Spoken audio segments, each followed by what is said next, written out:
नमस्ते। थर्ड आई में आपका स्वागत है।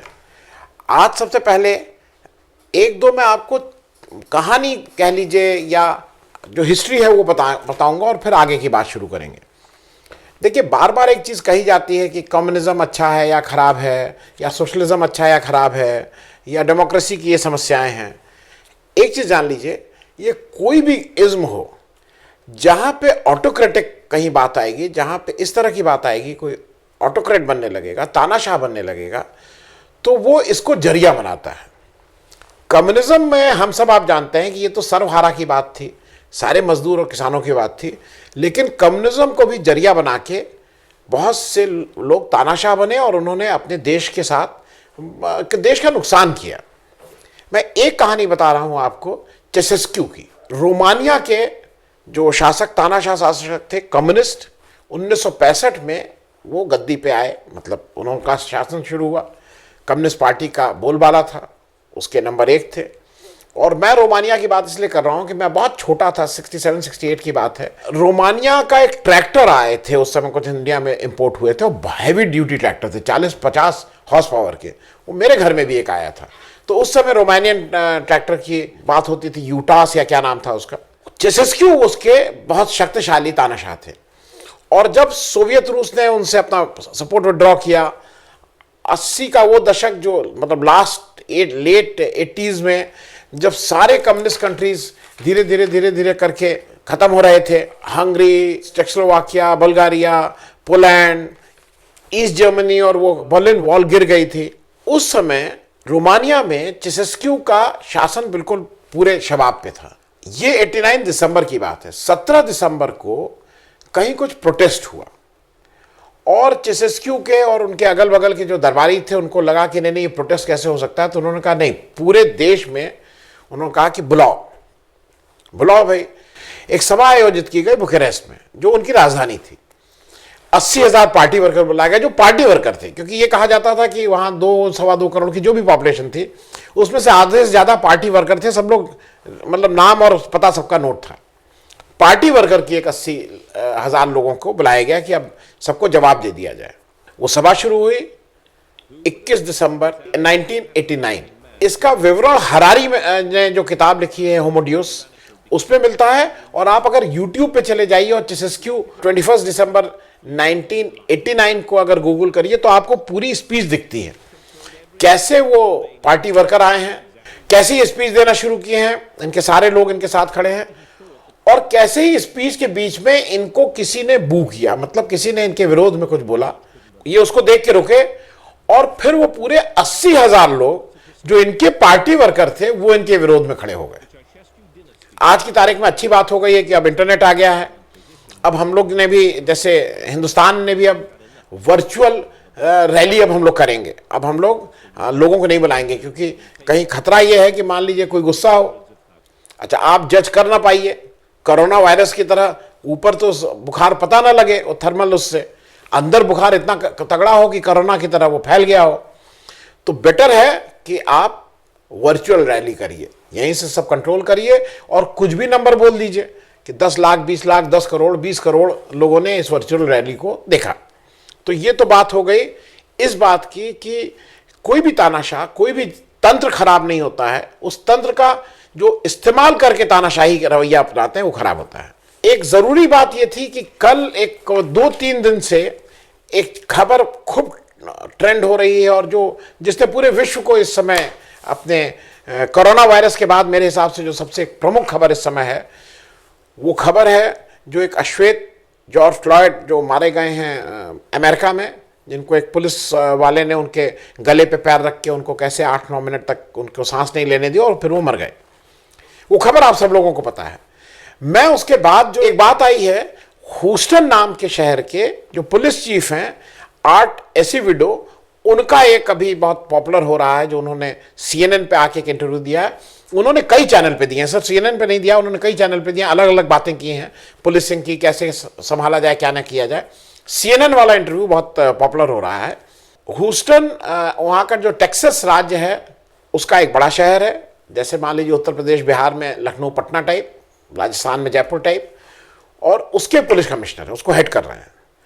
इस पुलिस कमिश्नर ने अपने प्रेसिडेंट ट्रंप के अगेंस्ट कहा है, जिस तरह के स्टेटमेंट दे रहे हैं उसको देख के उन्होंने प्रेसिडेंट के लिए कहा है कि कीप योर माउथ शट। कभी सोते हुए भी आप सोच सकते हैं कि हिंदुस्तान में कोई इस तरह की बात कर पाएगा, कोई भी पुलिस कर्मी। फिर उन्होंने कहा है उस इंटरव्यू में सीएनएन में कि he is our president, he is not a Hollywood star. उन्होंने जो मोटी बातें कही हैं वो मैं थोड़ा सा जल्दी से आपसे वो कर लूं। जो एक बड़ी बात उन्होंने कही है कि हमारा रोल, हमारा देश पीस, प्रोटेक्शन और प्रोटेस्ट है। पीस रखना, ये रखना हमारा काम है। प्रोटेक्शन हमारा, इन जो नागरिक हैं उनका प्रोटेक्शन हमारा काम है। प्रोटेस्ट करना इनका बेसिक हक है और ये प्रोटेस्ट करें। उन्होंने कहा मैंने अपने लोगों से कह रखा है कि कोई टियर गैस नहीं, कोई रबर बुलेट नहीं, ये हमारे लोग हैं। बाकी उन्होंने तो बताया ही है कि वो पुलिस वाले की गलती थी, मैं उस पर नहीं जा रहा हूं। उन्होंने पुलिस के लिए उन्होंने क्या कहा है, उन्होंने कहा हमारा काम है विनिंग हार्ट्स एंड माइंड्स। और सिर्फ पुलिस नहीं, उन्होंने पूरे समाज की इसमें बात की है। और उन्होंने लोगों के लिए भी कहा है, लोगों को भी एड्रेस किया है जो वहां के लोग हैं। उन्होंने कहा भाई देखो, हमारा जो काइंडनेस है, जो दया है, उसको हमारी वीकनेस मत समझो। उन्होंने ये भी कहा है कि जो लोग पत्थर चला रहे हैं और पब्लिक प्रॉपर्टी तोड़ रहे हैं, नुकसान कर रहे हैं, उनके लिए उनका बहुत स्पष्ट उन्होंने एक स्टेटमेंट दिया है। उनका कहना यह है कि आप लोग ये जब जो ये पब्लिक प्रॉपर्टी तोड़ रहे हैं, आप लोग जब इलेक्शन आता है तो आप लोग चुप बैठते हैं। आपका ये गुस्सा, आपका ये प्रोटेस्ट तब तक नहीं शांत होना चाहिए जब तक इलेक्शन ना हो जाए। इलेक्शन बूथ में जाके इस गुस्से को शांत करिए। वो ये कह रहे हैं, वो ये कह रहे हैं कि पब्लिक प्रॉपर्टी तोड़ने और इससे कोई नहीं होगा। आपको अपना अगर हक चाहिए, आपके कोई जेन्युइन बात है, तो उसको आपको वोट में ट्रांसफर करना होगा। फिर उन्होंने कहा है कि stand against police brutality. Police अगर कोई इस तरह का अमानवीय काम कर रहे है उसके अगेंस्ट उठिए। और उन्होंने ये भी कहा है कि रेज इज नॉट पुलिसिंग। ये गुस्से में, आक्रोश में, हम लोग यहां जैसे हर एक पुलिस वाला गुस्से में रहता है ना, आपसे जनरल नाम भी पूछता है तो गुस्से में पूछता है। उन्होंने कहा ये रेज इज नॉट पुलिसिंग। ये भी उन्होंने कहा है कि गुड पुलिसिंग रोज होती है और गुड पुलिसिंग कहीं पे भी होते हैं उसको एक्नॉलेज नहीं किया जाता है। It is part of our job. हम अच्छा काम करते रहते हैं और 99% अगर अच्छा काम भी कर रहे हैं वो एक्नॉलेज नहीं किया जाता है। लेकिन इसका मतलब ये नहीं कि हम गुस्से में आके किसी को भी मार दें। उन्होंने एक बड़ी बात और कही है।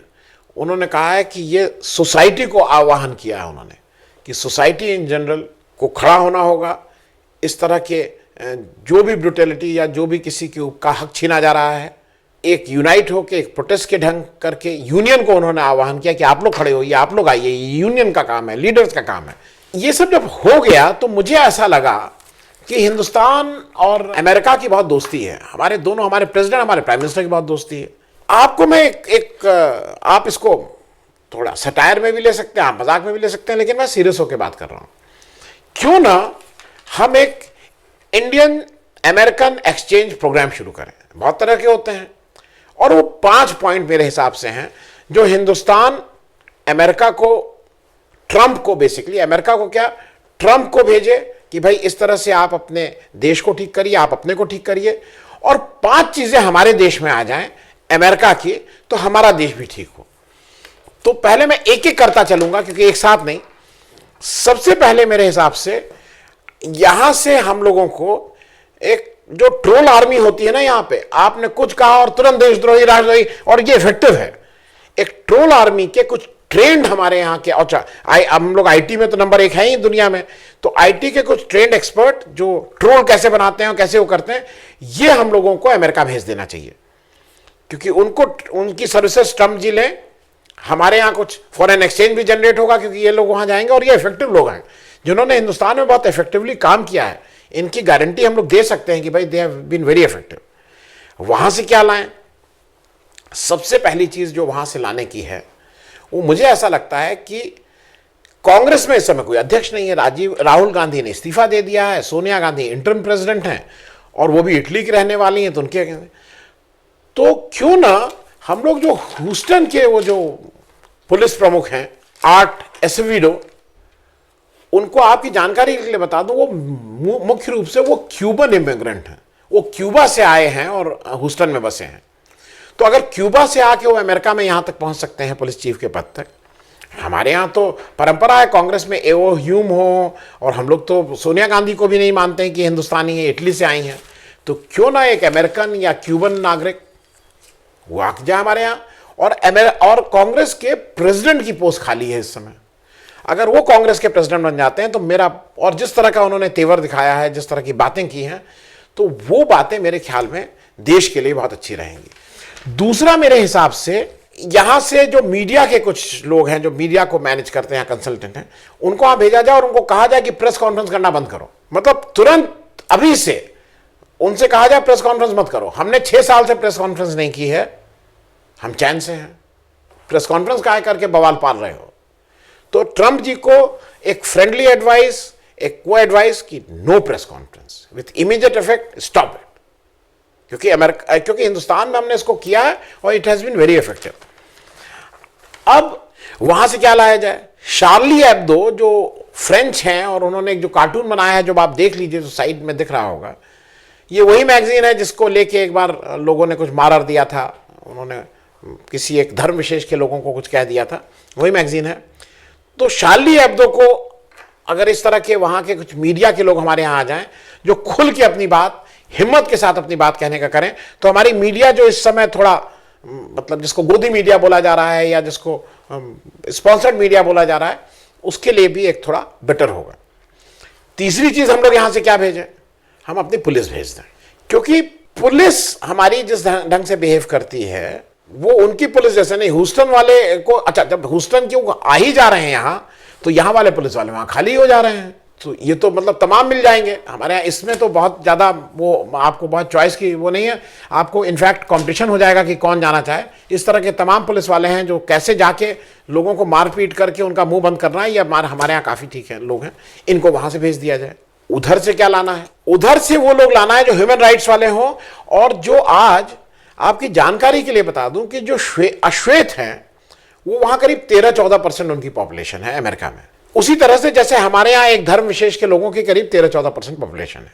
अब उन 13-14% अश्वेतों के लिए, जिनको नॉर्मली अगर आप बात करें तो एक एवरेज अमेरिकन उनके प्रति थोड़ा अच्छा भाव नहीं रखता है, इसमें कोई छुपी राय नहीं है। मैंने कम से कम जितने अमेरिकन से बात मेरी हुई है, they don't speak very high of blacks, but जब वो बात ह्यूमन राइट्स की आ रही है तो ये सब खड़े हो गए हैं उनके साथ। तो उसी तरह से हिंदुस्तान में भी एक धर्म विशेष के लोगों के बारे में अगर हम लोग अच्छी राय नहीं रखते हैं कि जैसे उन्हीं की वजह से कोरोना वायरस फैला ये सब, लेकिन जब ह्यूमन राइट्स की बात आए तो कम से कम वो वाले जो लोग हैं जो वहाँ उसको लीड किए हैं, और ये उन लोग आके हम लोगों के यहाँ अगर थोड़ा लीड करें तो ठीक रहेगा मामला। चौथा, हमारे यहाँ के जजेस थोड़े वहाँ चले जाएं, कैसे वर्डिक्ट देनी है, कैसे बेंच चेंज करनी है, ये सब हमारे यहाँ जिस तरह से होता है उस तरह की जुडिशरी भी थोड़ा अगर वहाँ चली जाएगी तो मुझे लगता है कि अमेरिका में ये सब जो हालात हैं, जो इस तरह से लोग प्रोटेस्ट कर रहे हैं, इतनी हिम्मत नहीं होगी किसी की। तो एक ट्रम्प जी को कुछ हफ्ते यहाँ से जज भी चले जाए, और जज भी यहाँ जाने में लोग तैयार होंगे अमेरिका में, और उसके बाद चले जा सकते हैं। 65 साल के बाद ज़्यादातर जज लोगों को, जब हमारे चीफ जस्टिस साहब को राज्यसभा आ गए तो 65 साल के बाद ये थोड़ी कि आराम करेंगे भाई, 65-67, इन लोग तो 70, 75, 80 साल तक। तो कुछ एक्स जज जो ऑलरेडी यहाँ से जो अपना प्रूफ कर चुके हैं कि उन्होंने कितने अच्छे अच्छे काम किए हैं, उनको वहाँ थोड़ा भेजा जाए, उनको भी अच्छा लगेगा, डॉलर में पेमेंट होगा, डॉलर में सैलरी मिलेगी। वहाँ से क्या आयात किया जाए? वहाँ से हमें कुछ अपने एनआरआईज को ले आना है वापस। कौन एनआरआईज? क्योंकि आज देश में इकॉनमी में थोड़ी समस्या है, तो मेरे हिसाब से रघुराम राजन को लाने की कोशिश की जाए, अभिजीत बनर्जी को लाने की कोशिश की जाए, वायरल आचार्य को लाने की कोशिश की जाए, अमर्त्य सेन को लाने की कोशिश की जाए। ये सब लोग, अच्छा, चूंकि ये एक्सचेंज प्रोग्राम है ना भाई, हम कुछ दे रहे हैं उसके बदले में तुम दे रहे हो, कोई ऐसा हमारे ऊपर एहसान थोड़ी कर रहा हो, और ये तो हमारे ही लोग हैं और ये लोग आने को भी शायद तैयार हैं। तो इनको लाके थोड़ा इकॉनमी जो देश की है उसको सुधारा जाए। पांचवी चीज जो यहां से भेजना है वो हमारी कुछ सेंट्रल एजेंसीज हैं, जैसे ईडी, सीबीआई, आजकल नया शुरू हुआ है एनआईए। ये 3 एजेंसीज और जो गृह मंत्रालय में आती हैं एक ही जगह से, इसके कुछ पुराने मतलब माहिर लोग कि कैसे ईडी को दिखाना है और कैसे ठीक कर देना है। अभी जो गवर्नर वहां के हैं ना, बहुत चूचा कर रहे हैं कि तुम मत बोलो, तुम मत बोलो। यहां जरा ईडी वालों को भेजिए ना, और सीबीआई वालों को पीछे लगाइए, और ना माने तो एनआईए को भेज दीजिए। ये तीनों लोग उनको ठीक करके, ये ना किसी स्टेट के गवर्नर की कोई हिम्मत नहीं होगी कुछ बोलने की। हमारे यहां क्या चाहिए? इस एक्सचेंज के बदले में वहां के कुछ वो वाले गवर्नर आ जाए, जैसे अभी न्यूयॉर्क का गवर्नर है, वो अमेरिकन ट्रम्प से कह रहे हैं कि खबरदार आप यहाँ बिल्कुल नहीं बोलिएगा और यहाँ कोई सेंट्रल फोर्सेस नहीं आएंगी, यहाँ हम हैं अपना, हम मैनेज कर रहे हैं।